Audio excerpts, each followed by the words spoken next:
Updated the 14th of May 2018, 1845 Australian Eastern Standard Time. Is it possible to have too much of a good thing?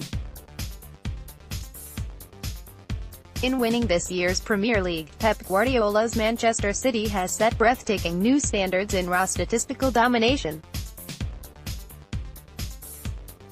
No team before City has reached the 100-point mark in the English top flight. After years of selling itself as a competition where noisy excitement was loud enough to drown out questions over technical quality, and which traded in drama and unpredictability, a certainty has descended on proceedings where it matters most.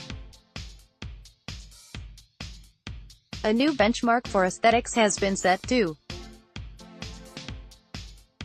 The lattice work of passing moves that produced a record number of victories in a season have elevated sport to near performance art at times.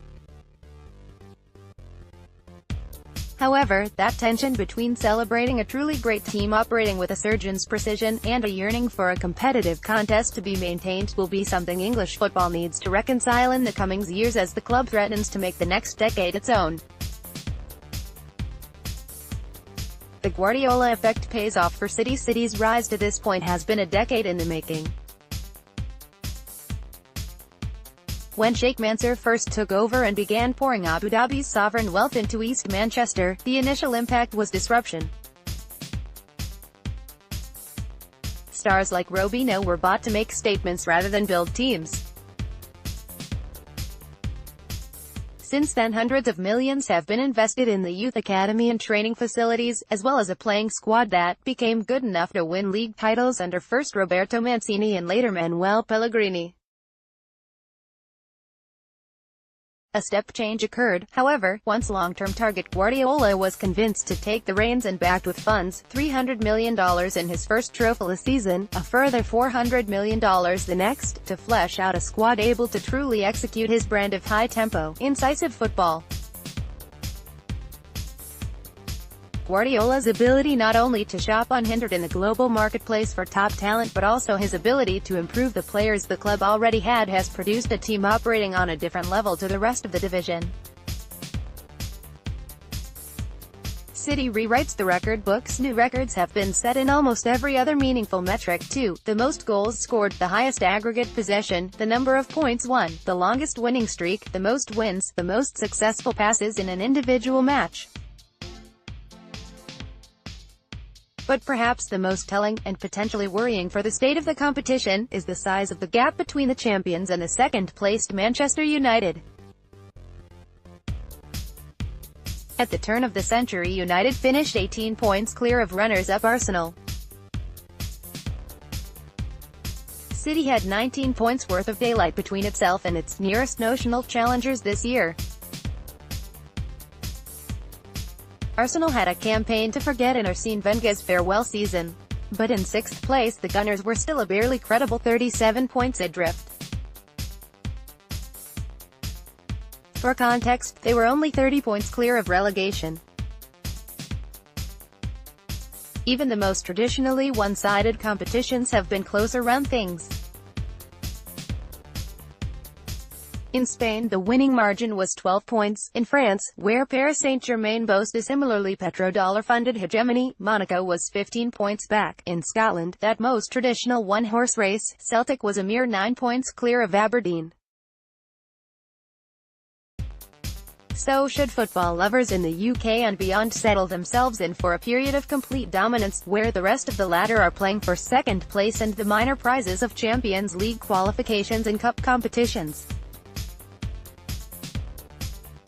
The odds are stacked against any other outcome, but not insurmountable. It is only 2 years since Leicester City achieved that which looked to be impossible. Who can challenge City next year? City is not unbeatable. Liverpool blitzed City at Anfield to record a famous league victory this season and produce more of the same to put City out of the Champions League. Jurgen Klopp's heavy metal football has proved the equal of Guardiola's when going head-to-head. Greater consistency across the season would make Liverpool genuine challengers. A strengthening of its defensive qualities via the transfer market is needed, as is an improvement in squad depth. After a season that has taken them to the Champions League final, money will undoubtedly be made available to the German coach to spend. Both Liverpool and Tottenham are on an upward trajectory, with more expected of them under progressive and skilled coaches. Tottenham will be better resourced itself once it moves into a new stadium that will swell match-day revenues. Manchester United has underperformed this season but still finished second and remains an attractive destination to top talent. Arsenal will have a new coach at the helm next season charged with reviving a moribund side. Chelsea, who like Arsenal missed out on Champions League football for next year, most likely will too. As such they remain in part unknown. But an injection of fresh ideas and the less distracting Europa League on their schedule offers a potential route to revival. City has set a benchmark for others to aspire to and has the wealth to cement its advantage for the short to medium term. But football is cyclical, and resilient, capable of surprising. The Leicester story is testament to that.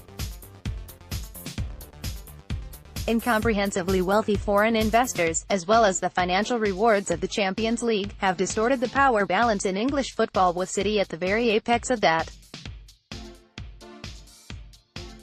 The hope for the neutrals is that City's excellence demands a raising of standards from those around the club, and a case can be made for the other five of the Big Six making strides forward, even if matching City's consistency is a mighty challenge. City itself will seek to improve through recruitment. The best can always get better.